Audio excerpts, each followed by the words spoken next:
Good afternoon, everyone. Okay, so how are we? Good? Any questions about anthropology before we begin? Some of them are wondering what the subject is about. Any kind of questions? No questions? How many of you have seen the syllabus? Okay. So have you tried reading something also apart from this? Have tried reading theories? Okay. Yeah, I got it. Okay. Anyone else? Any questions? Any readings? Yeah.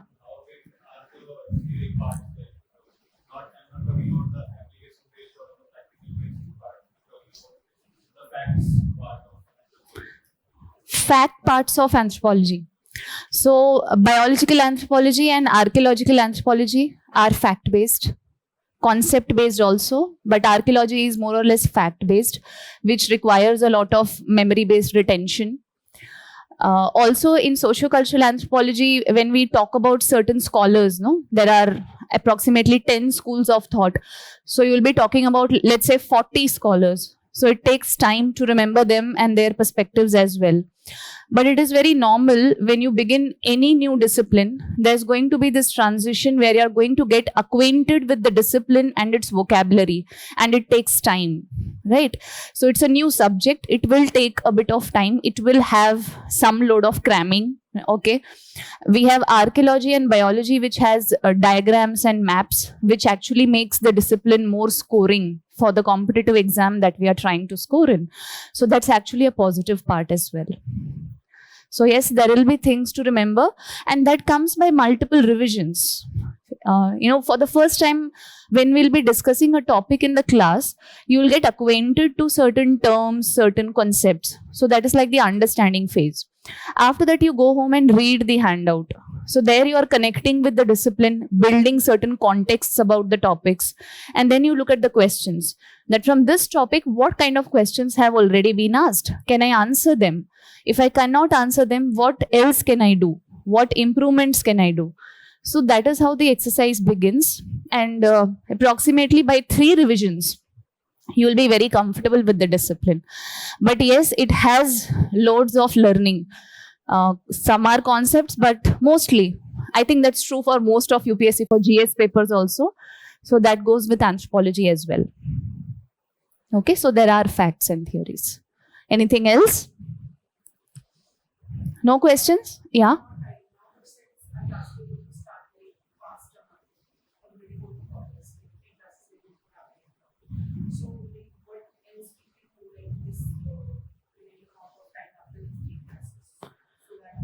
No, we are just beginning with the classes. So you can go with the flow. And today we are directly starting with unit 1.1. So anyways, the syllabus gets started today. Yeah, but then the demo classes are covering the syllabus only. They are not random. So the procedural aspects I'm not aware of. So in my knowledge, we are going to continue like this only. So even if I do, let's say unit 1.1, 1.2 and 1.3 in 3 days, we'll take up with 1.4 the next day or whenever we resume. So that the management will tell you. So as per me, we are beginning with the syllabus today. So that's how you have got 3 handouts. Everybody has their copies, right? One is the syllabus itself, right? One handout, the printed one, that has unit 1.1, 1.2, 1.3. Basically, these are introductory topics related to anthropology. If you look at the first term in 1.1, meaning, scope, and development of anthropology, we'll be beginning from there. And then there is a handwritten handout that is for a special topic, development of anthropology. Right? What is the purpose of the handout basically? So once we are done with the class, up to a certain topic, your work will be to go and read it. Because anyways, there are time constraints when I have to explain things to you and make you understand things, right? So everything doesn't get covered in the lecture, but yes, in a broader perspective, you get understanding of certain topics. But let's say if you want to read more about the topic, you can go through the handout. Apart from that, I also tell you certain references where some of you might have more time or you want to read more, you can refer to the references as well. This is how it is going to work, right? See, generally UPSC has a strange habit of asking different, new questions every year. Though most of the questions are from the syllabus only, sometimes there can be surprise elements also. So always, anyways, no material is always enough to do a particular examination. But yes, broadly, since we have the syllabus with us, word by word, everything is going to be covered. You're going to have content for it. Your work will be to revise it and write it in the examination. But then there can be surprise elements, there can be questions. So suppose if some of you have seen the PYQs, we have a topic called Paleolithic, Mesolithic, and Neolithic cultures. But there's a gap in between where Epi-Paleolithic has not been mentioned in the syllabus, but a question was asked, Natufian culture, which was from Epi-Paleolithic. So these kind of surprise elements are always going to be there. And that is why PYQs are more important. Right. The classroom you're asking, it will take around 4 to 4.5 months. It will take that much time. Right? Any more questions? So are you all comfortable in taking running notes as I speak? Okay. Yeah? Have to be a bit slow? Okay, fine. So you can jot down bullet points, right? Because there can be some information which is given to you as a part of the discussion that might not necessarily be in the handouts or anywhere. So just have a habit of jotting things down in the class. That is one thing. Okay. So as I said, we'll begin with 1.1, meaning, scope and development.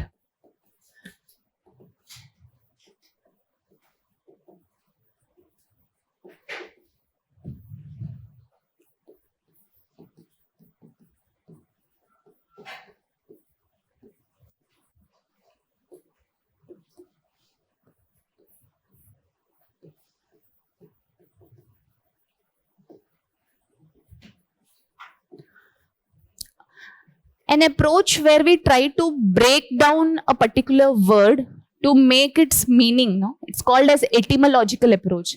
In general parlance, not something related to anthropology, generally also.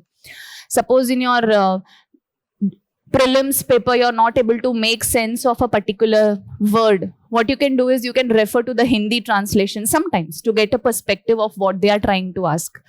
So that is very famously called as the etymological approach. Very useful to try to make sense out of the things that are being asked of us. So if I try to break down the term anthropology, it's broken down into anthropos and logy, right? Where we are trying to study everything about human beings. And more appropriate term would be that it is the holistic study of mankind. Generally, mankind is the word which is used, but then you can write holistic study of humankind, right? Now, there is a very important term which I have used here, holistic. That's a very important keyword in anthropology. What would holistic mean, any of you? All round, right? So when we use the term holistic perspective, can you connect it with what will be my understanding of holistic study of humankind? All aspects like space and time, everything across space and time. Again, like origins. So you mean evolution. Okay. Interactions with others. So basically the social aspects of us. What else? Cultural aspects. Biological, right? archaeological, economical, somebody said, political, somebody said. What else? Historical. Okay. So that's like archaeology, historical. So holistic study of mankind, where I'm trying to understand not just how human beings evolved, but along with the biological evolution, how did the societies that we live in came into existence? How do we live? Why do we live? What kind of communication patterns do we follow? What kind of economic systems and political systems do we follow? Democracy is what we know of today, right? But it was not always like this. There must have been certain erstwhile communities who were ruled by a chiefdom or a chief or a nominal head. So if you go back to the early Paleolithic stage, we find group of people living in huts, right? So they did not know about democracy, right? So how did the political systems evolve as we know them today? So there must have been a trajectory of societal evolution also, along with biological evolution, right? So anthropology here is trying to make sense of everything which is related to humankind: biological, socio-cultural, archaeological, and linguistic. The same is true for languages also. We have not always spoken like this, right? So language is a very important aspect, that how did evolution of languages happen? What kind of prototypes are we using today? What were the various hypotheses that started explaining to us the origin of language? And how can we interlink language with culture? It's very important today, right? In certain parts of the country, you have to know a particular language. Like Marathi is very close to the Marathwada area, right? So similarly, Tamil, Telugu, Kannada. So there are very close associations that native people associate with their native languages. And then there is English, which is binding us all irrespective of the places that we come from. So the dynamics of language is also very complex, which is studied by anthropology. Now, this is the meaning of anthropology. Now, if you ask me, this is a very new discipline. It is not a very old discipline, right? Eventually, you will understand that socio-cultural anthropology derives most of its subject area from sociology also. Because there was a time when there was no distinction between both the disciplines. And eventually, it was realized that there has to be a component, a discipline, which studies every aspect of humankind. Right, so it has evolved in different stages. We'll be talking about those stages in development of anthropology. To give you an outlook, I hope you all know Aristotle. Aristotle defined anthropology as gossip of man. That anthropology is nothing but gossip, where we are talking about man, his evolution, societal evolution, linguistic evolution, and archaeological finds. And it is very important to realize that how these factors are very much interrelated to each other. For example, consider Rakhi Gadi. We all know about Rakhi Gadi.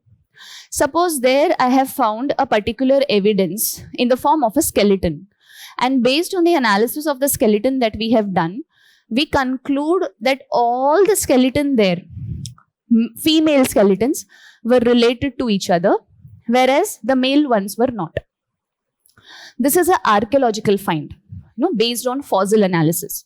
But what does it tell me about the society? That the society was probably matrilineal, because all the women were related to each other. The women were related means what? That the husbands were coming in and living with the female's household. So archaeology and socio-cultural aspect is interlinked over here. Understood?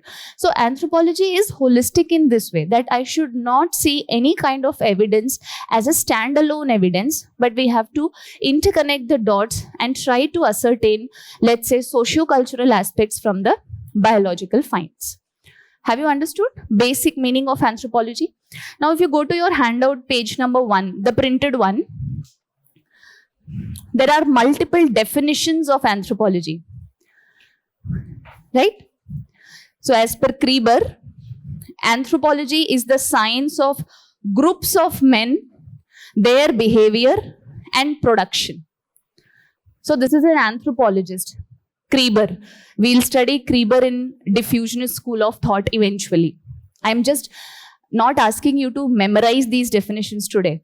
We are trying to understand what is anthropology from different perspectives. I hope you all understand, no? Anthropology is part humanities and part sciences. And when we talk about humanities, that means there are going to be perspectives. There are going to be multiple points of opinion. Like Aristotle said, gossip of man. Aristotle has talked about history also, political science also. So he's like one of the earliest scholars that we know of. But still he had a take on anthropology. Similarly, in the definition area, we are trying to understand that who are the different anthropologists who have tried to give a definition. Our work will be that whenever I'm writing an answer on anthropology, I will use one definition, unless and until the demand of the question is otherwise. So it's generally like I start with a definition and I start writing my answer. Right? So multiple definitions means you can use any of them. People use something as simple as this. No? Anthropology is the holistic study of humankind. Yes. Is that wrong? No. This definition is correct.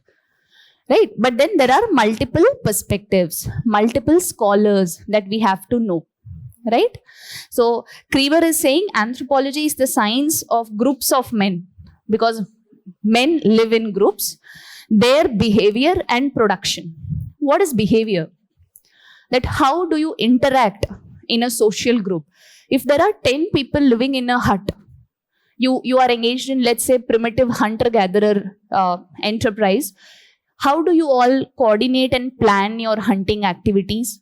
Somebody must be the best hunter or the best user of a particular weapon who will be leading the crowd.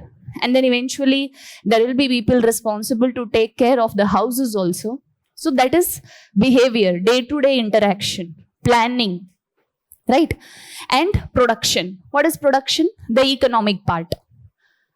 So generally it was a very common parlance that whenever a big game hunting used to happen, big game hunting means hunting a big animal.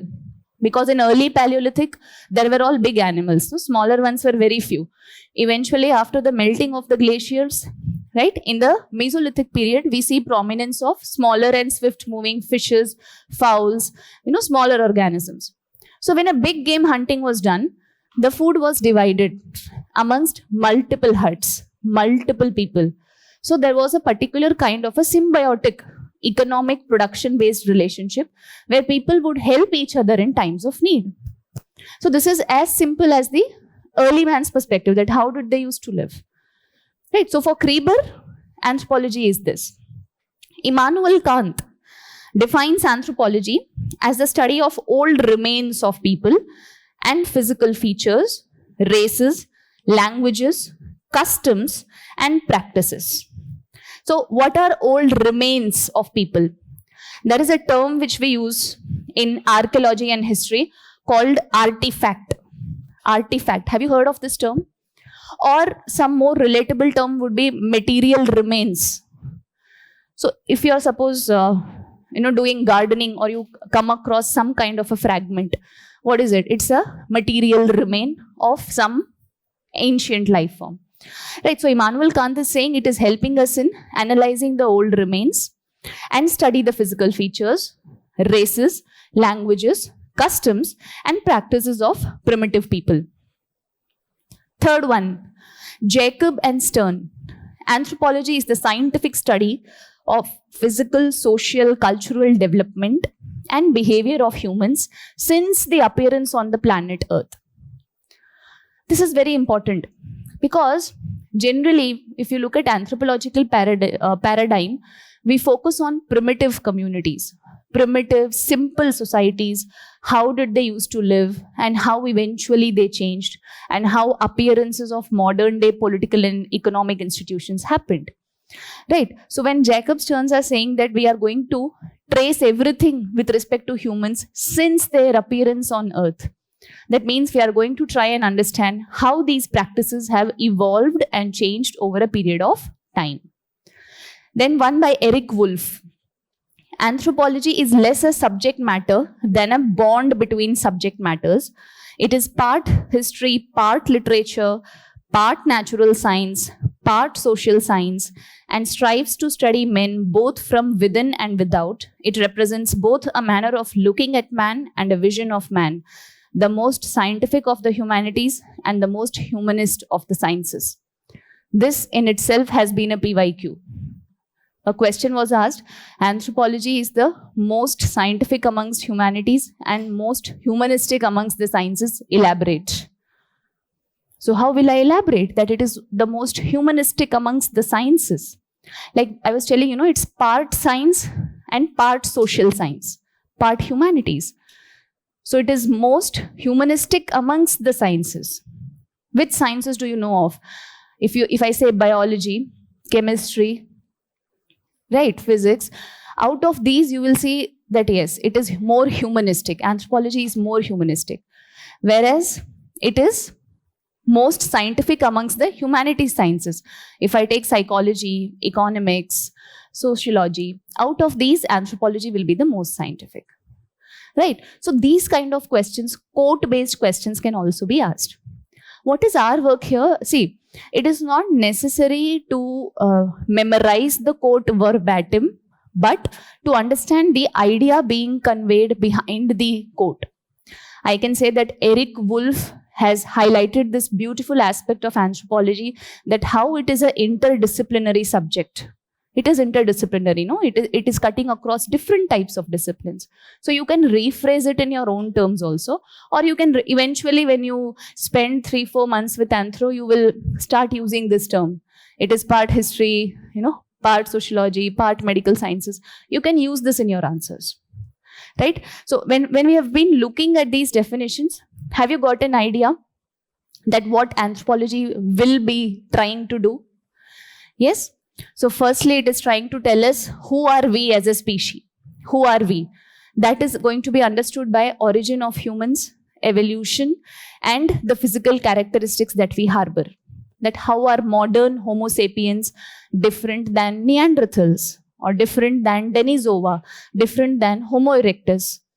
So these features, that who are we as a species, is a question that will be answered biologically. And that part of anthropology is called as biological or physical anthropology, right? The second question that anthropology will address for you is, how do we live as a society? How do you live? So for example, we are right now sitting in a class and we are not creating any ruckus. That means that there are certain societal rules that we have been following. We know about moral codes of conduct. We know that we have to learn something here. We know that there is a decorum that has to be maintained. Now, how is this order or stability in society maintained? Through agents of social control. And who are the agents of social control today? We have the police, right? We have law and order. We have judiciary. So how do we live as society is studied by understanding what is called as socio-cultural anthropology, where we'll be talking about the facets of culture, society, marriage, family, kinship, economic and political organization, religion, and language. All these chapters will try to tell us that how do we live as a society, right? So this is the second aspect that anthropology is going to cater to. The third aspect is, how do we communicate? Meaning language and its role, evolution of language, how language is related to social inequality. Can somebody answer this? Can you relate language to social inequality in your day-to-day lives?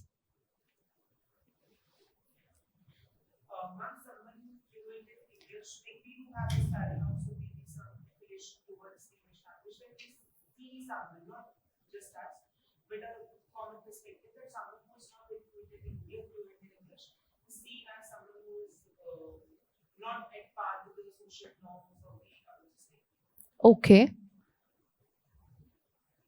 How does it exactly relate with social inequality? Like your perspective is that you will start treating that person as not an equal. Okay, okay, okay. Valid. Anything else? How opportunity wise? Due to language? Okay, barriers in interviews, or let's say, okay, fine. Yes.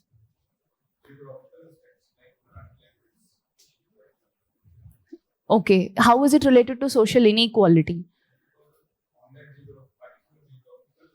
Hmm. People are being driven out, right? And how do we communicate? No, for example, if you if you're sitting right now and the any selected candidate who is in the IAS walks in, the way you will talk to them and the way you would talk to some normal person on the road would be different in terms of the vocabulary that you use or the language that you use or the tone that you would use. I'm talking about tone, language, and words. I'm not talking about English or Hindi, right? So the way we would talk to a prime minister or our principal or to an IAS is different than how we would talk to our daily, caretakers, like we have shopkeepers or people who come and take our dustbins, etc. This is just an outlook that I'm giving you, that how language can also justify that you might be using the same language, but the way you address them, something as simple as tum or aap can be considered as a paradigm where you are treating them differently. Right, so this is very simple. Yeah, it's way of talking. It's not related to the which language you use, but it changes with the person you're speaking to. It is contextual for some people. I'm not saying everybody, but then language tells us about social inequality in that way. Similarly, in Japan, there are certain keywords which are considered to be prefixes to be used by females to make the word more respectful. So let's say there's a term for water. So there are two different terms for water, one for males and one for females. So the term remains the same, but there is a respectful prefix that the females would add. Now that tells you that how, as per gender norms, the language is changing. So that is also, in a sense, a degree of social inequality, though it's between boys and girls. So language is a very big phenomena. If you look at how language can explain the degree of social inequality that happens around us. Right? So third purpose of anthropology will be to tell us that how do we use our language and in what context, and its relatable aspects. So like you were pointing out about Marathi, or for that matter, have you ever thought we don't even know about those tribal languages that are going extinct today? We know about Marathi, we know about Tamil, because there is great ruckus around the issue that imposition of Hindi should not happen. But have you thought about indigenous languages where there are no curriculums, no textbooks in that language? So eventually there will come a time when people will not know that language. How the next generation will learn it? Only by word of mouth. But what if the last survivors die? So the languages, they become extinct. Therefore, related to this is a concept of endangered languages also. Right? So documentation of languages, preservation of languages is very important. Now with this, I would like to explain one more point. That when there is a topic called scope of anthropology or scope of linguistic anthropology, if I ask you, or relevance of linguistic anthropology, if I ask you, how would you justify that? What is the relevance of a particular discipline? By trying to argue that how it can be useful in the present day scenario. Right? If I say that preservation of tribal languages is important because there are no teachers in that language, no? Now suppose if some of us, our families are living in metropolitan cities and we get a posting in a tribal hamlet where electricity is very minuscule, let's say out of 24 hours, it's only going to come for 4 to 8 hours. And then it's not happening place, it's a secluded place inside a forest. Most of the people would dread such a posting, because we believe that we have not, sacrificed and studied so much to live like this. Yes or no? We have that outlook. So imagine which teacher who has cleared, let's say, NET examination or CTET or whatever, would want to go to a tribal hamlet to go and serve. Unless it is a government school, like we have residential schools, EMRS and Kasturba Gandhi Vidyalayas, they are very popular and very good. Right? But nobody would prefer that location. And second disadvantage would be, suppose somebody from Delhi being sent to a hamlet, they first have to be trained in that particular language before they can teach, or they have to be acquainted with the surroundings, and then they have to be introduced, right? So preservation of languages, documentation of languages, protecting the languages from going extinct, these are all relevance of linguistic anthropology in one way or the other, if you think. So the relevance of anthropology is not something very ancient, which is only related to digging the fossils and making sense of society around us or culture around us, but also in present day. For example, there was a question which was asked last year in mains. They asked us about sustainable agricultural practices of the Apatani tribe in Arunachal. So again, if I understand that environmental archaeology is a subfield of archaeological anthropology, where we are trying to understand that what kind of environment-friendly techniques are being used by the tribes to sustain themselves. Right, so they are very famous for, there are tribes which are famous for paddy cum fish farming, right, where paddy, so fish's excreta is useful as a fertilizer for the paddy fields, right? And the paddy fields will mature into rice, and the fishes are also being reared. So this is considered to be a symbiotic complex which is giving two kinds of revenue. So this can be an applicability in the modern day phenomena of anthropology, to study indigenous communities, to document their traditional knowledge, practices of medicinal herbs, so that we can use them in the mainstream. So are you able to understand, when there's a general question on relevance or scope, you have to look at from two-way perspective. That one idea is, what is the realm of this topic subject-wise, and then how it can be useful, today, from today's perspective. Okay, specifically with respect to tribal rights, with respect to indigenous knowledge, with respect to climate change. So we'll have to interlink all of this also. Are you able to follow what we are talking about? So we were talking about language, that how language is related to social inequality and what would be the relevance of linguistic anthropology. So now you're able to make sense that how anthropology is revolving everywhere, right from basics of evolution till climate change, sustainable practices, protecting of languages.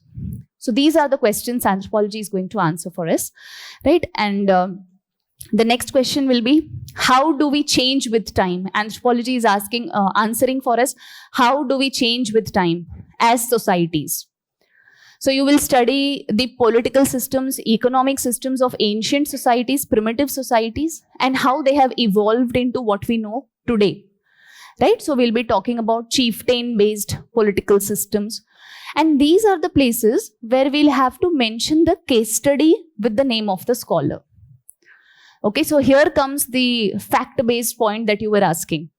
Let's suppose I have to explain political organization and its evolution. So like I said, democracy was not always the norm.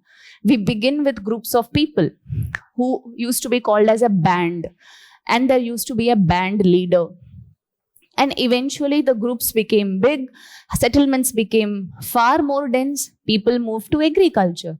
So they settled in one place. So when they settled in one place, they had access to resources, they started having leaders.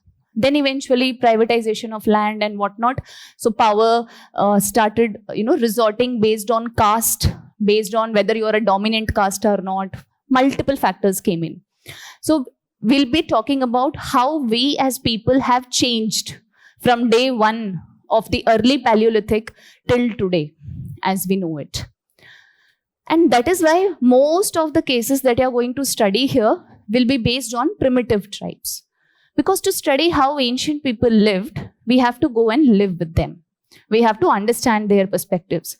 And in this process, we write a lot of ethnographies. Ethnographies are detailed descriptions of particular ethnicities, particular cultures, right? So whenever I say, let's say, Malinowski is a famous scholar. His work is on Tobriand Islanders. So I'm saying that Malinowski went to Papua New Guinea, studied the Tobriand Islanders, and wrote his ethnography, Agronauts of the Western Pacific. This is the name of the book. Right? So like this, we have multiple scholars who have studied multiple communities across the world. And mostly you will see when we'll be coming to Unit 6, we are talking about foreign scholars, scholars who are either American or European, because India was a colony and anthropology in India came very late. So obviously, India was being studied from an anthropological perspective from the Western scholars, but the Indian perspective came a bit late. After we got independence, we have Indological perspectives after that. So the initial formulatory phase of anthropology is dominated by Western scholars. And then we have many Indian scholars who completed their PhD under the Western scholars, got trained as anthropologists and came back to India to work. Right? So many students have this question in theory section, why don't we have any Indian here?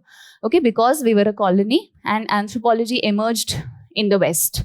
Eventually in paper 2, there is a whole topic where we'll be talking about contribution of Indian scholars as well. Right? This is going to be the realm of anthropology. Have you understood the meaning of anthropology? The definition of anthropology? Right? So after going home, just give a read to the definitions. Do not try to retain anything right now. Right now, just try to absorb that what is the subject about. Right? Okay. Now, yes? Hanji. You have not understood? Behavior means what? See, suppose in this classroom, suppose there are 20 of us and there will be certain modes of communication, treatment, talking, which is going to happen over here. Now imagine this is a very small classroom. If you go to a society, if you go out there where you live, society is a very complex dynamics, no? So the behavior there will be different. For example, in India, what kind of societal behavior do we have? We have caste system, right? We also have class system, right? What is this? Behavior of a society. That how are we going to look at each other in our daily lives, right? That is behavior. The term behavior has been used trying to encompass all the socio-cultural aspects of human beings, right from culture and society to religion. Okay, that is the meaning of the term behavior. And production is nothing but economics. So hunter-gatherers relied on hunting and gathering. All right, Neolithic people relied on agriculture. So that keeps changing. Any other doubt? Okay, so meaning is clear to everybody. Now after meaning, just give a subheading, features or principles of anthropology. So we'll be talking about certain cardinal features that anthropology carries.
So if there is a question which is asking us that what are the basic foundational principles on which anthropology operates, Every subject has certain key points which cannot be compromised, or what are the key postulates around which anthropology has been built.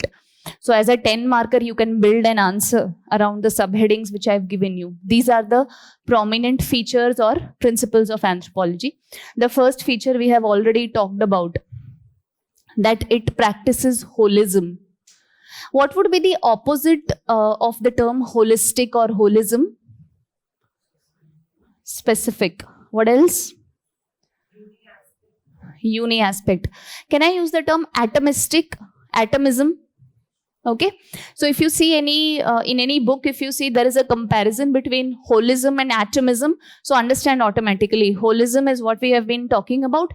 Atomism is specific study. For example, in the next 1.2 unit, there is a chapter called Relationship of Anthropology with Different Disciplines. So there we'll be asked questions like, what is the relationship between sociology and anthropology, or psychology and anthropology? I will take one example, psychology and anthropology. When I try to understand that what are the similarities or differences between the two. So anybody can tell me what is psychology about? Study of human behavior, also thought and cognition, that is psychology. And how is it done? How is it done? On an individual basis? Okay. By talking to somebody, counseling. What else? By survey. Is it a survey, or is it it's like a questionnaire that you have to fill? It's a questionnaire, not a survey. Like you will be given a questionnaire to assess your state of mind. And then apart from that, there are certain psychological tests also which are done on you. They will put you in certain situations, show you some dot, some kind of particular psychological tests like Rorschach test, TAT tests. This is about in brief about psychology, and we know prominent psychologist Sigmund Freud, we all know, one of the prominent psychologists of all times. So can I say, when I do a comparison of psychology and anthropology, that psychology is atomistic and anthropology is holistic. Why? Because psychology's unit of study is one individual, or for that matter, a small group of individuals, not entire humankind. At one time, they are studying one individual, and they are using certain particular tests. They are using certain particular questionnaires. Whereas, how is anthropology studied? You will go to the field. Suppose I want to study Todas. Todas tribe, have you all heard of? Common tribe, Todas. Where are they found? Tamil Nadu. Shall I say Nilgiris? Nilgiris? Right? So if I have to study Todas, how will I study them? Tell me.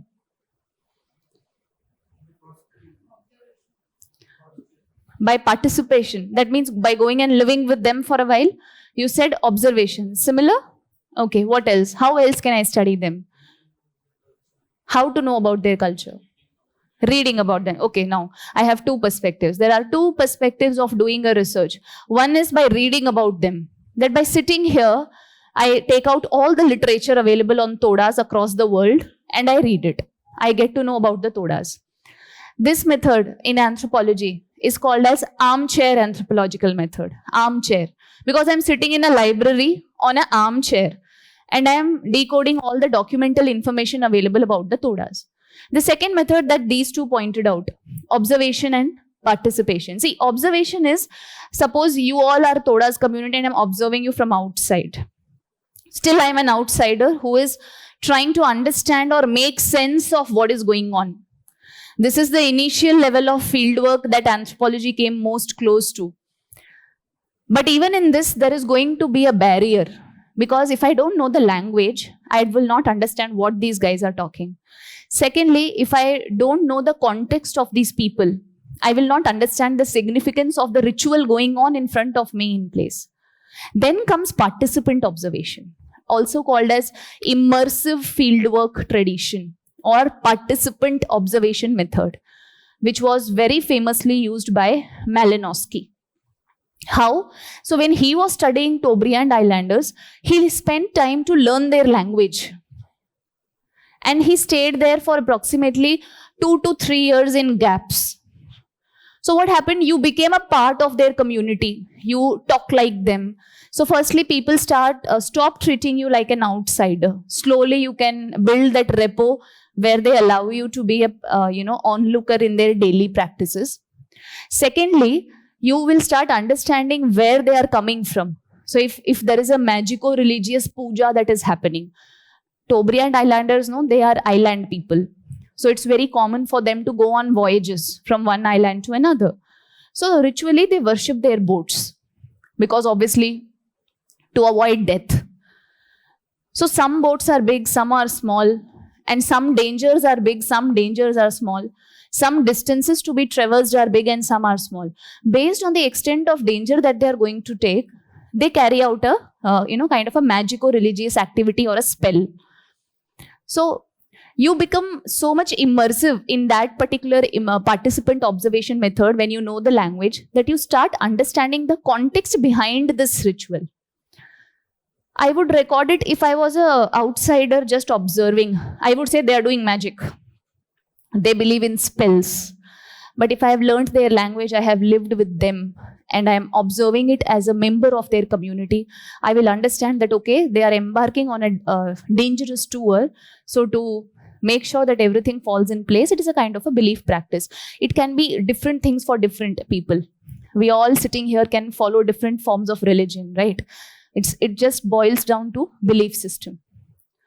Okay, so 2 keywords you have learned: participant observation and armchair anthropology, right? So I was coming to this principles. First is holistic.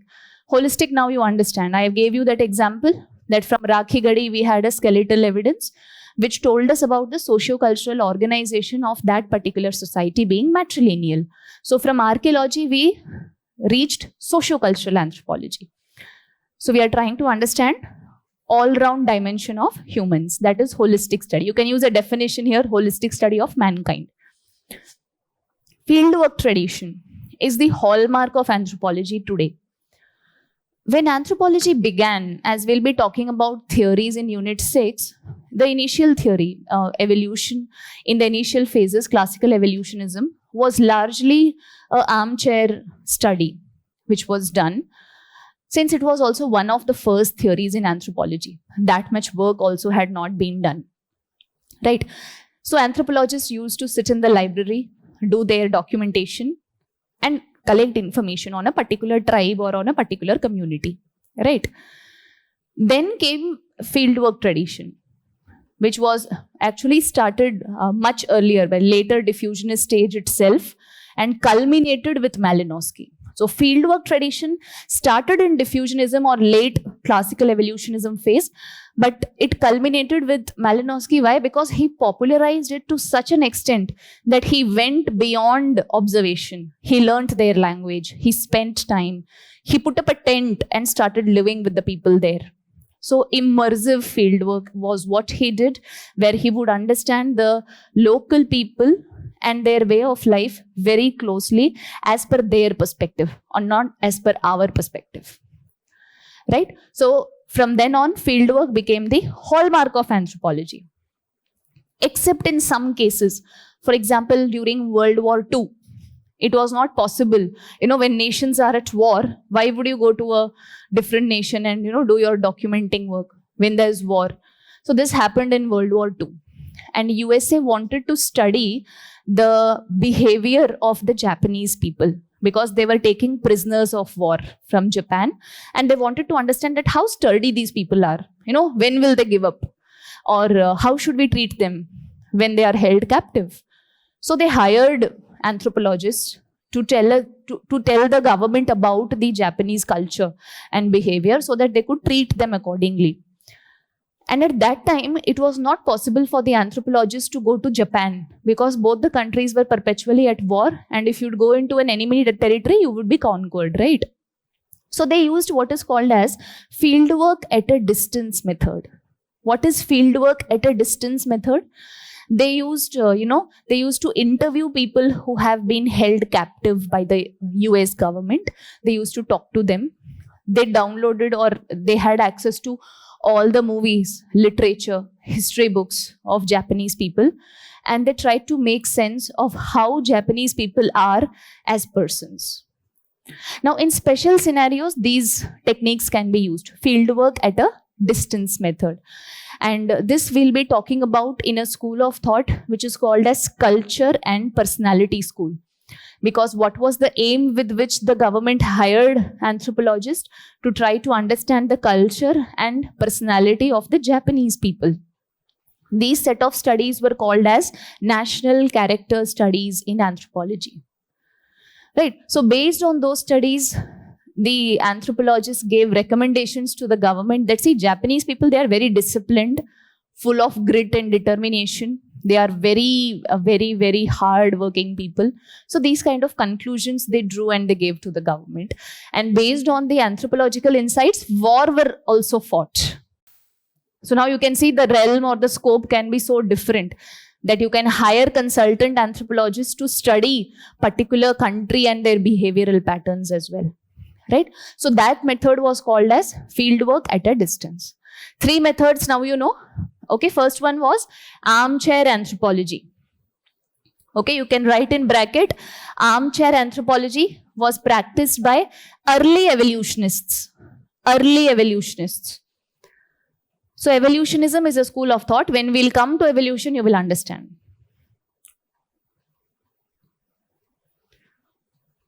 Second point, participant observation.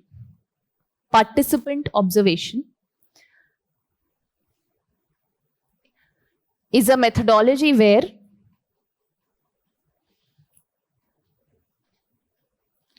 the anthropologist closely observes the culture under study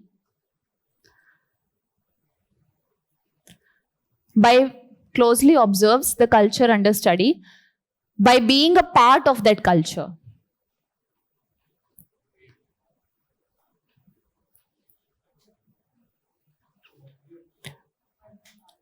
By being a part of that culture. For example, Malinowski's observations. Malinowski, Malinskowi. Sorry, once again.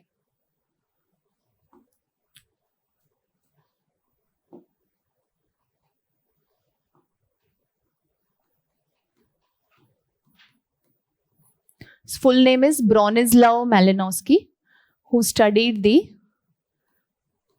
Tobriand Society. And the name of the book was Agronauts of the Western Pacific. This is the name of the book. Don't worry, we'll study a whole school of thought.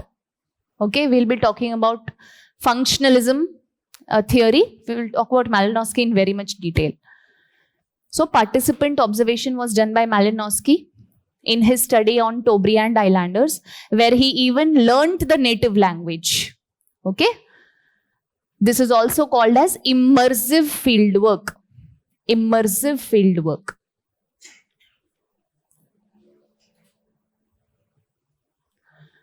Therefore, fieldwork tradition is the hallmark of anthropology. Fieldwork tradition is the hallmark of anthropology.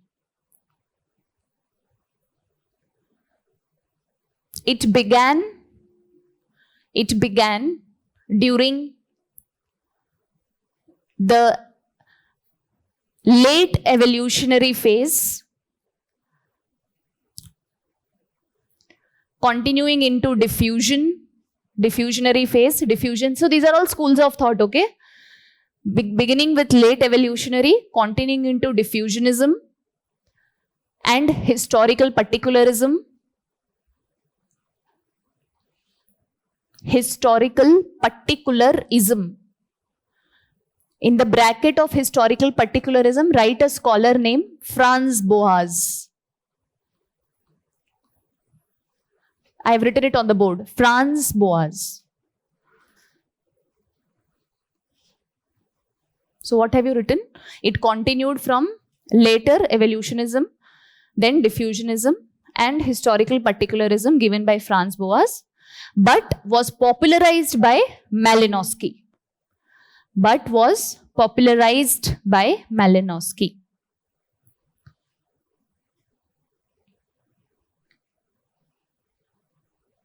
Malinowski belongs to, you can write in bracket, functionalist school of thought. Okay, we'll be talking about functionalism and structural functionalism together later on.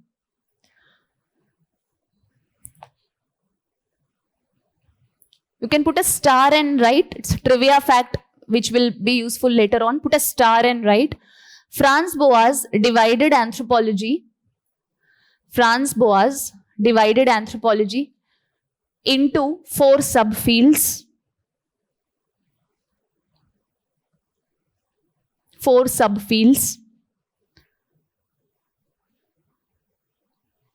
Put a hyphen and write biological or physical anthropology, comma, sociocultural, comma, archaeological and linguistic.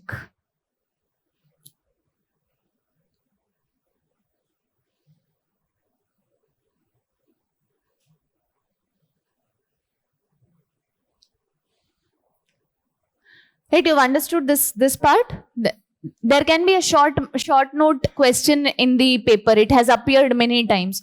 Write a short note on fieldwork in anthropology. Write a short note on fieldwork is the hallmark of anthropology. So they use these kind of sentences.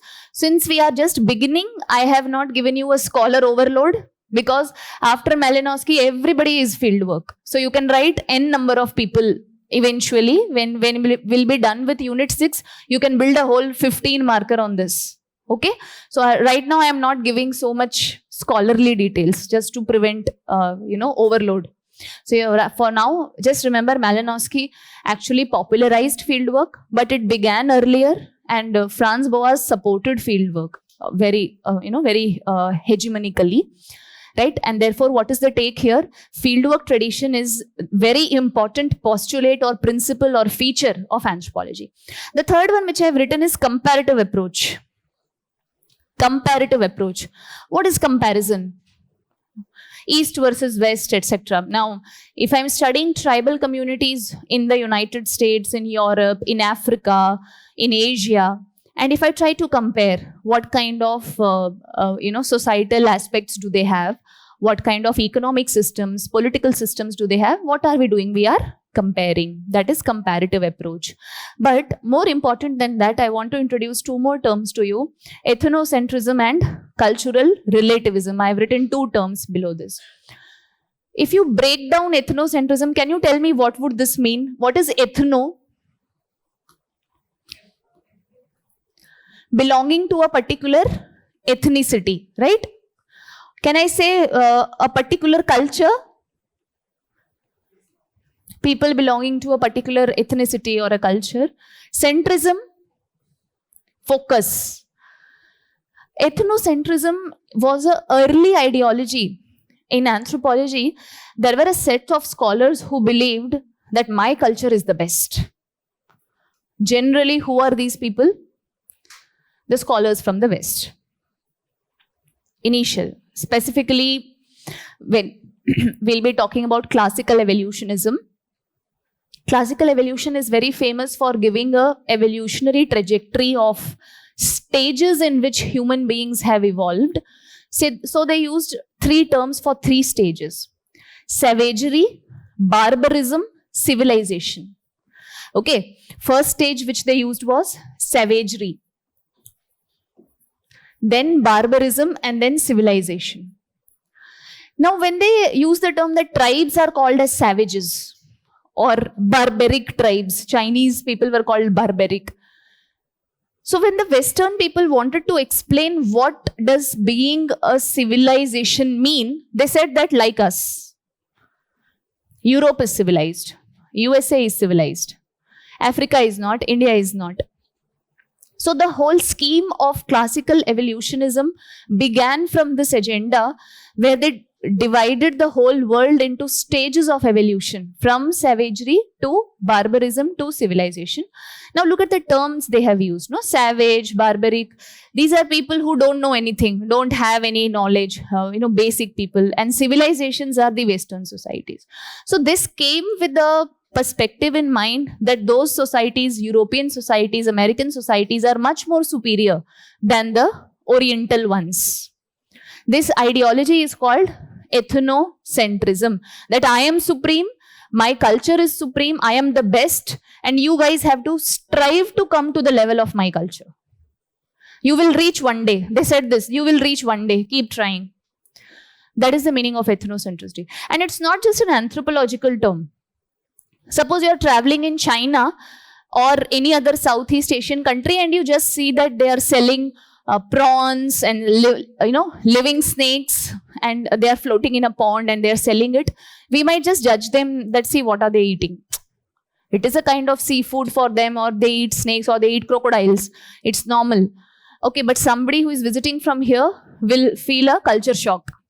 And you will say, oh, they have all the diseases because of this only. Because of this only COVID happened. Why do they eat this? That is also ethnocentrism, where we are not trying to understand where the other culture is coming from. Southeast Asian nations, most of them are water-based economies, no? Seafood is very popular. If you look at Thailand, if you look at Indonesia, right? And China, for that matter, is a very big country. So they have a lot of coastal outreach and therefore relatable species which are eaten, right? But we might just say that, what is this? This is not acceptable. Because in our culture, things are different. That is also ethnocentrism. Yes, right. So there is a geographical, historical and a cultural backdrop to why they are eating certain things as well. Plus protein intake, no? You randomly talk to those people and they will ask you, what do you eat for protein? Especially for vegetarians, what would we say? Yeah, but then dal is diluted, right? Paneer. What else? What else? Finish? Yes? Cereals? Seeds. Seeds are like more for good fats and, okay, millets basically. But how many of you would prefer eating millet roti on an everyday basis? Bajra roti abhi garmi mein aap log khaoge? Millets, like you can choose for mixed atta, like mixed atta, multigrain. That is a good choice, right? But then we don't have much answers to widespread protein deficiency in the Indian population. Talk to your mothers, you will know they have this, the legs are paining and all. These kind of issues which generally happen after the age of 45 along with menopause, that are also because of protein-based deficiencies. Because in most of the households, I think eggs are also avoided, right? And then they'll be flabbergasted if you tell them, no, that this is my protein. And they will like, how do you look so bright? You don't eat any protein. Because their protein is coming from seafood. That is what they have known of all their life, right? So that is also ethnocentrism. When you're going to a particular part and you're judging them, that why are they eating a particular thing? So as simple as something in your daily life to anthropological perspectives. I think you must have studied this in modern India also. When colonization happened, it came with a theory called white man's burden. That we, the civilized people, are going to teach you how to live. So you should actually be thankful to us that we are making you a colony. So we'll actually give you positive outlook out of it. So ethnocentrist mindset was always present in that population. Okay. Opposite of ethnocentrism is cultural relativism. Break down the term. What is culture? Culture, relativism. Where, yeah? Not comparison, where you are able to relate with the opposite culture without judging it. Meaning, for example, if they are eating seafood, that is because of their geography, it is because of their culture, it is because of their practices. They do fish farming, we do rice farming. So as simple as that. They are doing prawn farming. That is the economy that they know. So I respect them, they respect my culture, I respect yours. Simple. Cultural relativism, right? So cultural relativism also eventually came alongside fieldwork tradition and participant observation. So in the initial school of thought, classical evolutionism and diffusion, you will find a strong sense of ethnocentric tendencies, that our culture is the best, our finding is the best. And then diffusion came and said, from this point, only every kind of practice has migrated to all the parts of the world. So this part is the genesis of civilization. So the initial opinions were all ethnocentric. Eventually, when later scholars came, like Franz Boas came with historical particularism, he was the first person to question that on what basis are you giving this logic? Because every area has a particular history. Look at the term, the name of the theory is historical particularism. That every culture has a particular history of its own. So every culture is a project or a product of its history. So study it from a historical perspective. Why do you want to put a blanket idea of evolution or diffusion on it? Every culture can be unique. So Franz Boas was the first person who questioned that why should we remain ethnocentrists? And then he gave historical particularism, and eventually cultural relativism became the norm. However, there is a little silver lining in this concept. UPSC has asked 2 times a short note on cultural relativism and human rights. See, when I say that we are all cultural relativists, how much should be allowed in the name of culture? Think again, how much in terms of practices should be allowed in the name of culture? I am deliberately using the term allowed. I will tell you why. Because obviously we are not an authority to decide on that what should be allowed in a culture or what should be not. We were talking about food. That is something very personal to a person. There are certain tribes in Africa, the Maasai tribe, who believe that formal education for the children is not important. Because according to their parents, to lead a normal life, a peaceful life for the Maasai children, they should know their local ways of living, like pastoralism, basic hunting. These skills are life skills, not MS, MBA, UPSC, no. So they believe that education is not important. But if I go by the UN Declaration of Human Rights, child rights for that matter, it is a child right violation. That every child should have basic access to education. Then they can decide, after class 12 or 10 that you're going to drop out or you want to pursue education, but a bare minimum of education has to be accessible to all. Now, this is where there are many multiple points. We'll be discussing this in very much detail in the unit culture. It is a part of the unit culture that how much should be let go of in the name of culture. I think you all must know about that. There's a documentary on this, Mrs. Chatterjee versus State of Norway. It became a series later on, but it is a case study for us. So, an Indian couple living in Norway, and the mother was, arrested, and the children, both her children, they were put in childcare, foster homes. And even practices like feeding with hand was not considered appropriate by the Norwegian authorities. When they inspected the case, obviously there were certain issues within the family as well, with the father and the mother. But then child rearing practices were questioned. That, why are you feeding your kid with hand? Something like this, which was an alien concept for the Western world. And then the separation happened, and then there was a whole litigation altogether.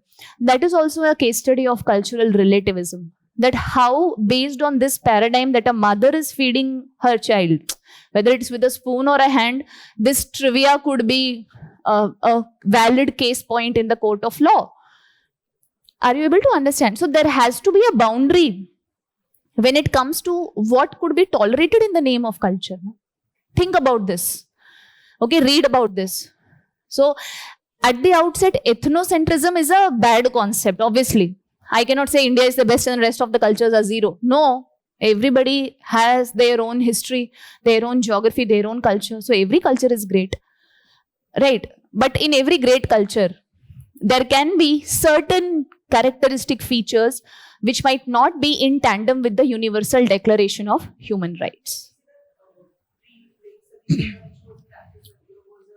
Yes. Yes. You had some doubt? What?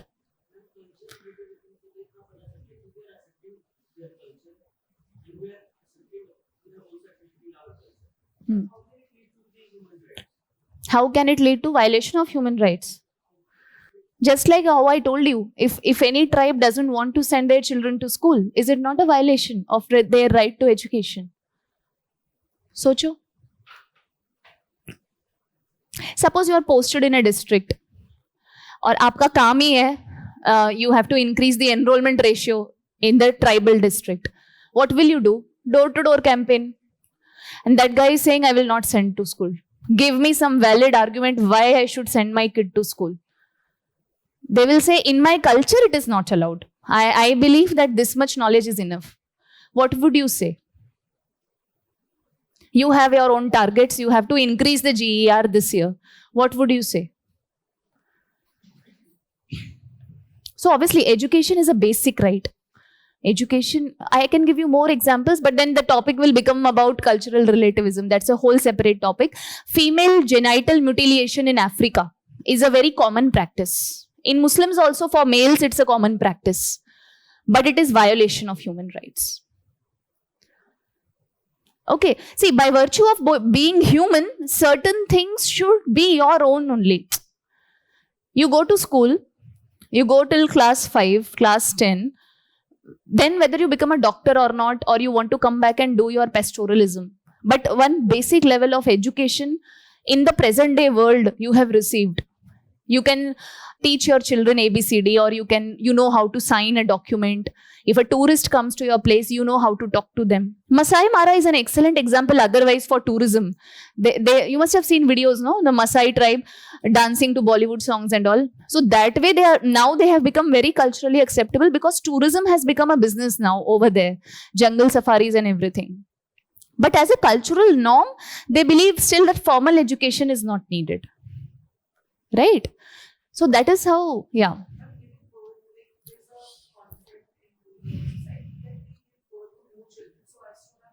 Helping hands.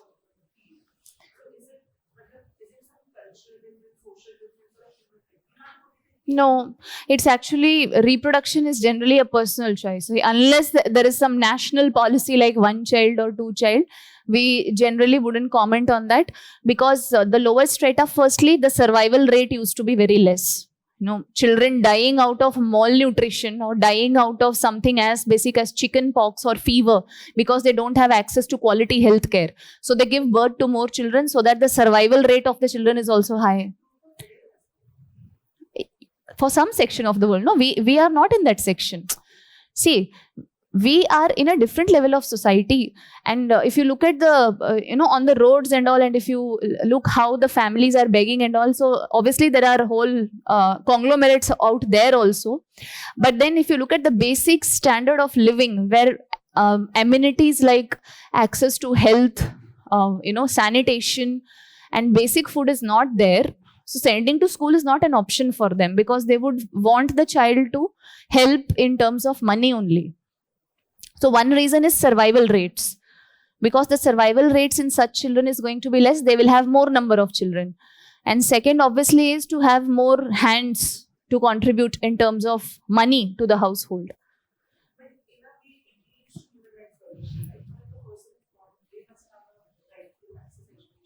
But how can that happen? The government has opened schools, right? But you have to go and enroll your child there. Who will take responsibility to pull them out of their homes? Yes, so government schools are there where the fees is nominal. Na? We also have Antyodaya Anna Yojana. If you have the proper documents, you get a ration also. Generally, the idea behind this idea was that people should have bare minimum to eat so that they don't resort to these kind of practices that the children are also working. In fact, in Delhi, there were also rehabilitation of slum people in small flats which happened in studios. They sold the flats and they again came to slums. So that kind of mentality is there, where the disposable income, once it is received, it is vanished. So because they have probably not seen so much money all their lives, they don't want to improve the standard of living. They came back there after selling off the apartment.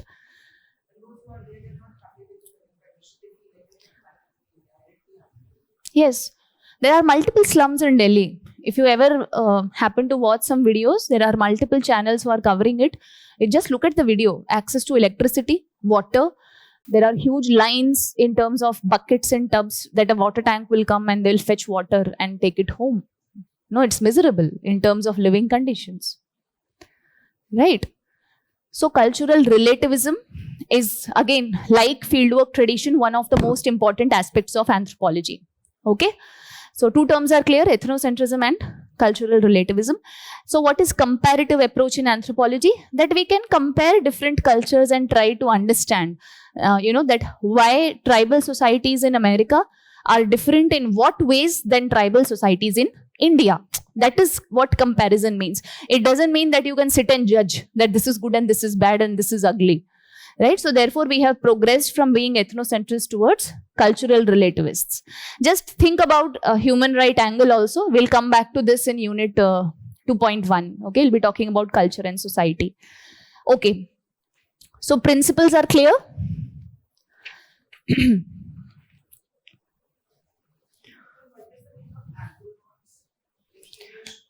Yeah, it's just so see, when you're writing a book, you can choose any name for the book, right?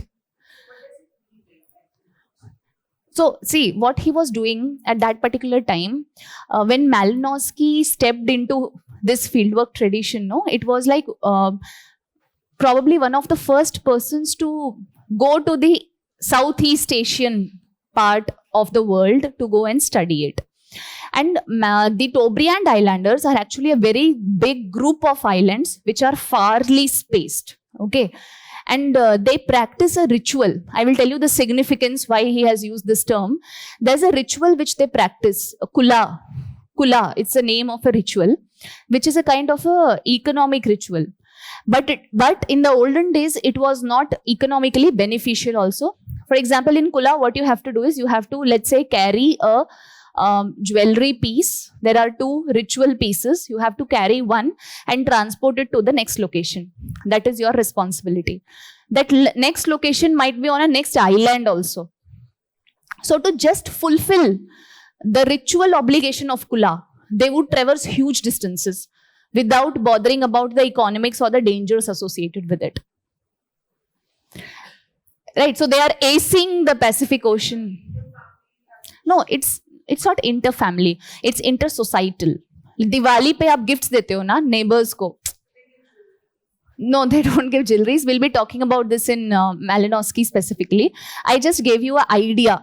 So agronauts, meaning that, they are the acers of the Western Pacific. That means that today if you tell somebody to cross an ocean for you and not give you anything, will you go? And they were doing it for a ritual. What is a ritual? Ritual क्या होता है? राखी बांधना ritual है. Diya, when you light a diya on Diwali, it's a ritual. Would you go and light a diya in the middle of the ocean on a boat? No, but they were doing it. They were doing it, kula. So because kula had a huge degree of social prestige that was associated with them. So there is a saying also, once in kula, always in kula. That was the kind of social capital they had built. The kind of solidarity, helping each other in terms of need. So they were so true to their rituals. That is why the term agronauts he has used over here. Okay, that in present day society, no one would do something out of that meaninglessly. But eventually, kula has also improvised. Now, along with that ritual transaction, wheat, grain-based transactions or yam and fish-based transactions also happen. So that is now, after so many years, not when Malinowski studied it. Right? So we were talking about meaning of anthropology is clear, along with the definition and cardinal features. Right? So next is scope of anthropology. Scope.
Environmental.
Done, everyone?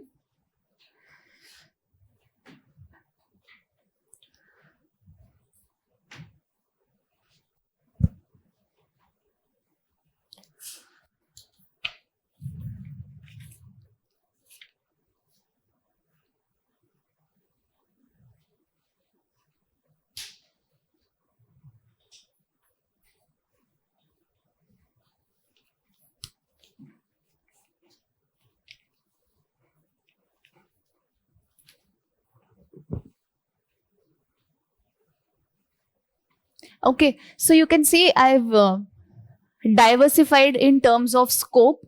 The flowchart angle is related to subfield or subjective aspects in terms of scope. Like we were talking about how Franz Boas gave the fourfold classification, right? Into physical, socio-cultural, linguistic, and biological, right? So there are certain aspects in each of these sub branches which are related to our everyday lives. When I talk about biological anthropology, there are two terms which we have mentioned over here: human evolution and variation. What is human evolution? That how we have evolved, right? From theories of evolution, Darwinian theory, post-Darwinian theories, then synthetic theory of evolution. After we got to know about mutation and all. So eventually that is about human evolution. And what is variation? Variation is about genes and inheritance. That despite being Homo sapiens, we are all different. So genetics component is being studied over there. So scope of anthropology can be elaborated into how these four subfields can be further divided and cater to the everyday understanding of humans and their societies. So is there any specific term which you did not understand here in the description of scope? Anthropometry. Break the term. Anthrometrics. Anthropo. Yes. No. Not like statistics. When we talk about metrics, for example, there is a topic we'll be talking about in Human Growth and Development Unit 10, somatotyping. What is a somatotype? That what kind of body type do you have?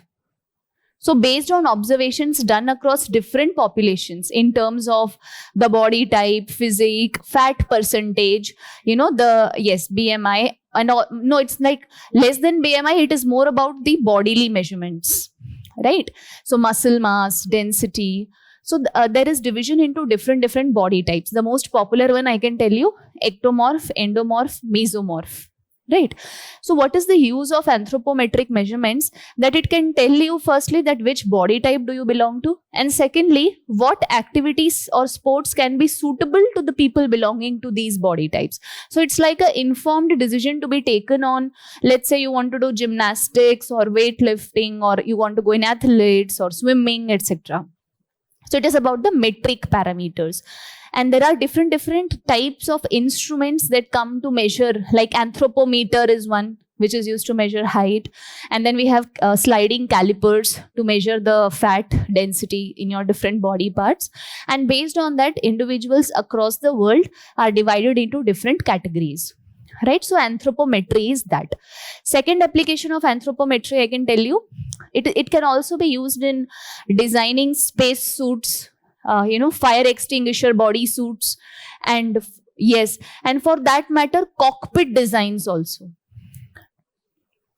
Okay, so generally we follow everything which is based on Western standards. Even India has launched India Size Initiative 2 years back, where they are conducting a study of Indian sizes in terms of height and bodily measurements, so that when you buy European brands, we generally do not fit into them perfectly. Either it's a size small is very small or the big is very big. It's not like Indian size. It's curated for the Western models.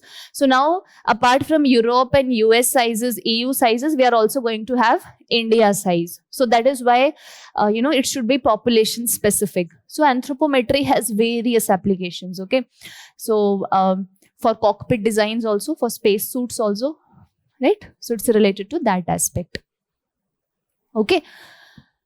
Paleontology is, yes, religion, you all know. We'll be talking about different types of religious belief systems: animism, animatism, ancestor worship, totemism, right? So different kind of religious worships. Ethnography, I've told you, when you do detailed study of cultures. Political anthropology, it will talk about development of political systems from day one to contemporary ones. Right? Then we have economic anthropology. So right now I gave a passing reference to Kula exchange. That is considered to be a study on economic anthropology.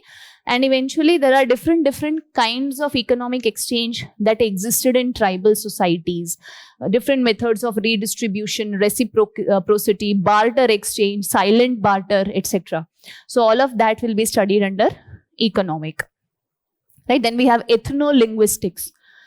It's a sub-branch of linguistic anthropology, where we are trying to understand the relationship between particular ethnicities or cultures and their languages. Right? So that is ethno-linguistics. Action anthropology. So there are two terms: applied anthropology and action anthropology. Can you tell me the difference, any of you? Sorry. Applied anthropology and action anthropology, the difference.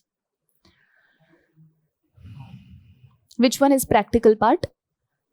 Applied. No, that is like,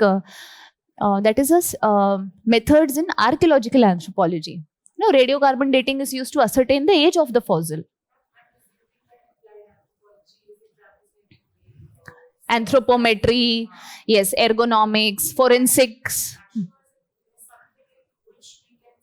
At the ground level, like policy making. That is the difference, correct.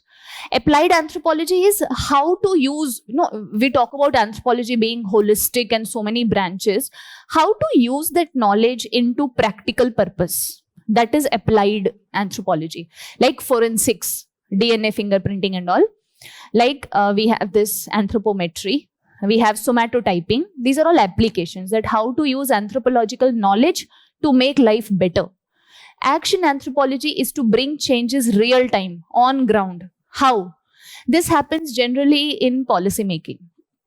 There have been, I hope you all know about tribal Panchsheel policy. Have you heard of this in GS? Nehruvian policy, tribal Panchsheel. So you will understand this later on. Actually, this policy was suggested by Warrior Elwin. He was a British anthropologist who eventually stayed and married in India only and studied tribal anthropology for a very long period of time.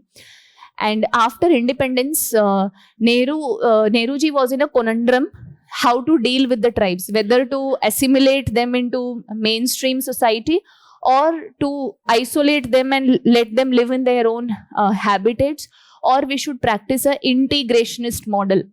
That whoever wants to come and learn Hindi and or any other major language and be a part of the mainstream culture, they can. Those who do not want to be a participant, they can stay and practice their own ways of life. This suggestion to him was given by Warrior Elwin. The integrationist approach to deal with the Indian tribes, which developed into tribal Panchsheel policy.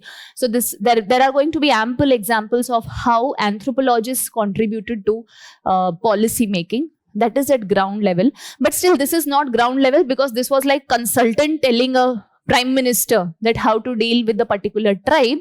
But action anthropology, when we look at ground level, no, there is a research methodology called as participatory rural appraisal. For example, you are posted in an area, tribal hamlet, and you have to get vaccinations done for the entire hamlet. Generally, in the tribal populations, there is a misconception about healthcare. They believe that vaccinations could be deadly, they would cause miscarriages, they would cause poisonous deaths, etc. That is the kind of perceptions that they carry. So we have to convince them that it is for your own benefit only. So how would you do that? So you will call a representative who knows the local language, who is heard to by most of the people. You know, you call a representative. You are the representative from the government side, and then you have a health professional. Either, I hope you know, local populations have local healers, medicine men, sorcerers, these kind of people, Baba basically, who can be roped in. And then you try to explain them in their language that why for them it would be beneficial, and eventually you can get it through. This approach where you are involving the community itself in its well-being is called as participatory rural appraisal. Now, this practice can be done before building a policy also. I gave you an example of vaccination efforts. There can be a collaborative similar setup before launching a project or before introducing a housing scheme. Suppose the government is building roads, but they want a hospital, right? So when at this level, if you engage anthropologists who come and deal with the local people and then they give insights to policy makers, it becomes a action anthropology approach, where anthropology is in action at ground level and then contributing to policy making, and not the other way down. Generally, we make a policy and expect it to trickle down, right? Because there will be different needs of different segments of the population, right? So to address that. No, it's not for all. If you look at Todas, if you look at Gonds, if you look at Bheels, majority...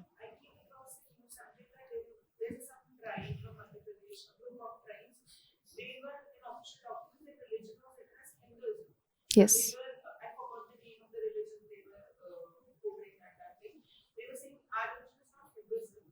Yes, Sarna faith. But that is not recognizing it. It is not an option in the census. So that is a whole movement which is going on for that particular faith. Because that faith is not listed in the census, they have to report it under Hinduism, but they practice it Sarna. The movement happened approximately 3 years back. Multitude of them. Yes. Yes, because see, when you must have given data for census. What kind of questions do they ask you? How many people live here? What is your occupation? What is your dad must have given basically. Yes. Yeah, now it will happen again, no, obviously. Right. So these kind of data is asked. So there you will not have animistic belief systems or those kind of options, which is a separate whole, a debate altogether. It is going on. They can do so, but they do not want to, because they want to report most of these practices as Hinduism or similar to Hinduism, because most of them are ancestor worship. Yes. No. See, if I go by assimilationist model, which was the first model, G.S. Ghurye was the scholar who supported it. Assimilation would mean that you're forcefully trying them to bring them in your mainstream population, that learn Hindi, come to the school. That is assimilation, forced assimilation. Second was isolation, leave them as it is. But you cannot leave them as it is, because there are population of Gond tribe which is so huge. And there are multiple dynamics in operation, okay? There is a process called Sanskritization. Later on you will come to know. Yes, Jarava. There are multitude of them because they do not want you to interfere. They'll shoot you with an arrow if you go there. No.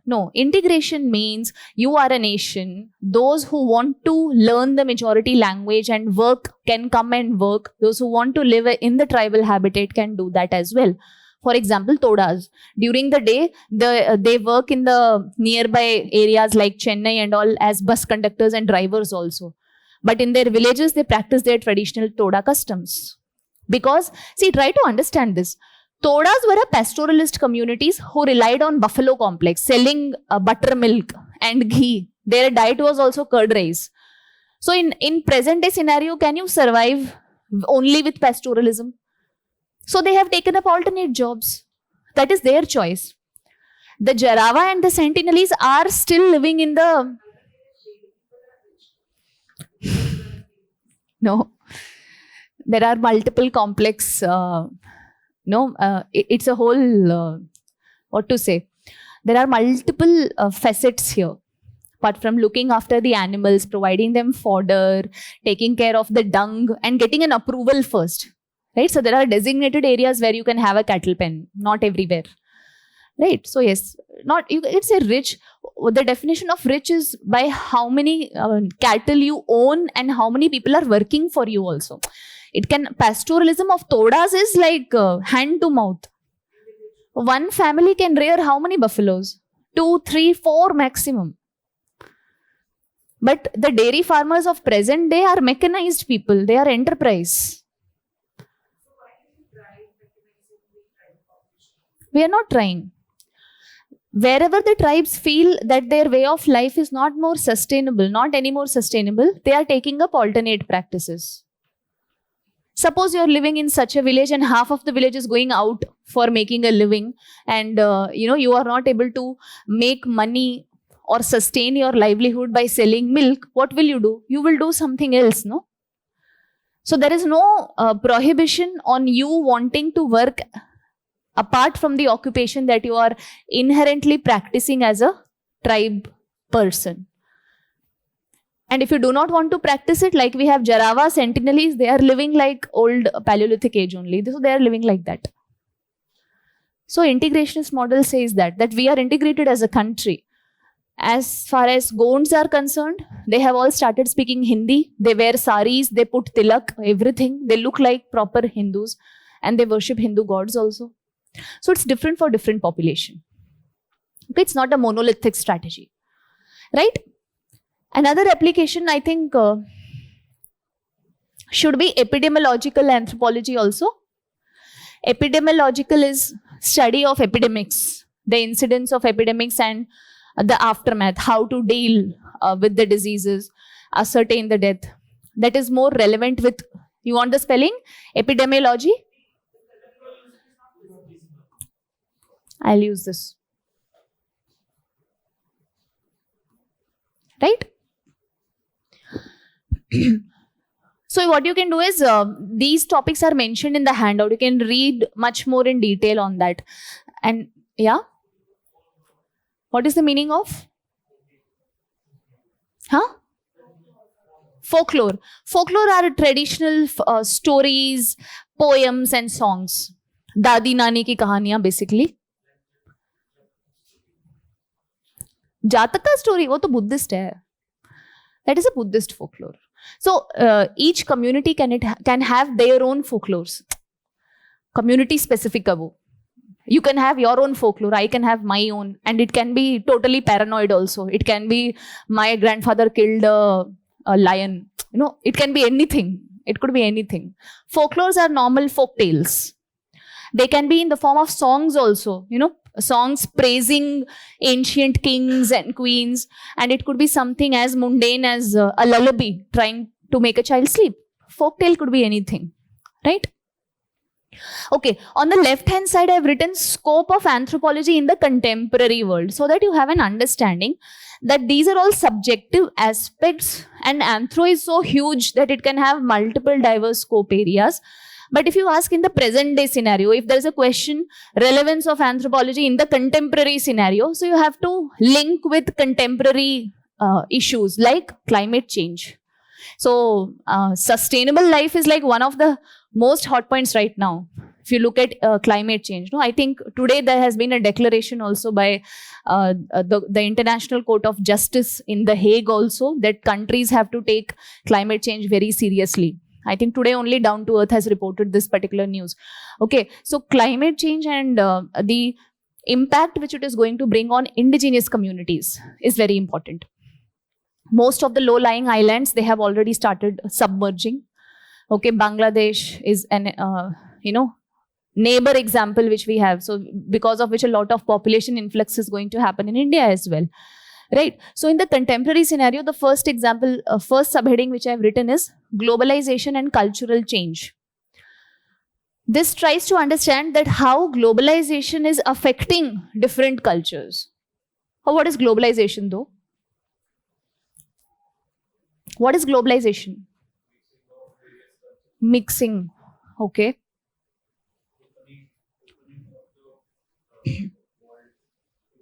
Yes, meaning that the world is one phenomena. It's not closed anymore. When we talk about trade or education or healthcare, right? So there is a scholar in anthropology, post-colonial scholar, proper Indian scholar, Arjun Appadurai, but who is now a US citizen. So he has given this idea of globalization and its relatability with anthropology. It can be traced through technoscapes, different kind of scapes. He has given this term, scapes, meaning that the whole world is becoming one canvas around which people can freely float, even if it is trade, if it is education, if it is employment, hospitality, health, anything, right? That is globalization. But globalization is affecting cultures also.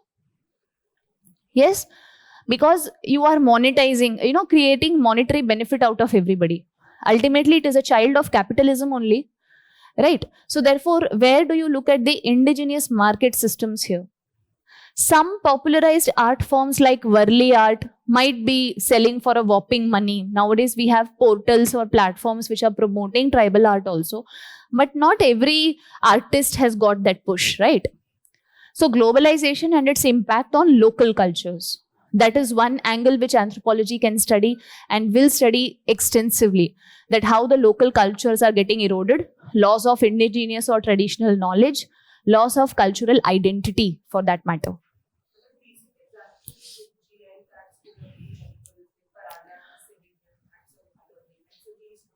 Yes. Yes, you can use that. Right? So, but then Kolhapur is also still very famous. Kolhapuri chappal, it came to light because it was very famous. What about the lesser known artisans who only used to survive on border hearts, like weekly markets, basket making, these kind of professions which were being practiced at a very small scale, how they have got impacted and their livelihood has gotten disrupted.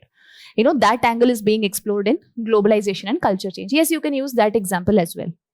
Second is social inequalities and human rights. So we were talking about human right violations here. If you look at how closely anthropology is studying the distribution of power systems, influence systems, and how it can lead to mistreatment of certain communities, we get to understand that how social inequalities in the world are leading to human right violations. Right, like you were saying initially, the West used to look at the Indian and African populations a certain way. Nowadays in this world, we might look at people who are not speaking a prominent language a particular way, lack of employment opportunities. Africa being a resource rich region is still under a curse where it is not developing as it should be, right? So there are multiple barriers to it. But when we talk about inequality and human right violation, we are talking about the most downtrodden sections, okay, who do not have access to litigation and all. Think about that section, okay, not at people who have all the means and can fight in a court of law. So this is one angle that anthropology will be tracing again. We'll be talking about these examples. Third is environmental crisis. I was talking about Apatani's sustainable agricultural practices and paddy cum fish farming. Similarly, you can find more such practices. Research on this, that what kind of tribal practices exist in present day which can be useful to deal with environmental crisis, environmental change, and agriculture. Any facet it could be, right? So read on this as well. Public health and epidemiology. Here you have a recent example of COVID-19. So I was telling you what is epidemiology. What is the difference between epidemics and a pandemic? Epidemic is concentrated in a particular area, whereas pandemic is more like a world level phenomena. When we talk about epidemiological anthropology, specifically with respect to COVID, what did we try to do? We tried to ascertain the cause behind the infection. Now that it has happened, how to treat it. Okay, then strategy and policy making, turning schools, banquet halls, everything into hospitals. Now that is epidemiological anthropology and managing public health. Vaccination drives will also come under this, right? Urban development. What is urban development? There is a subfield called urban anthropology, where we talk about decongestion of urban spaces and making them more livable, and highlighting the importance of planning in urban spaces in present day scenarios. We were talking about the slum areas and their habitat conditions today in Delhi itself, right? So urban development or urban developmental anthropology talks about the urbanization aspects and its impacts, right? And then digital anthropology.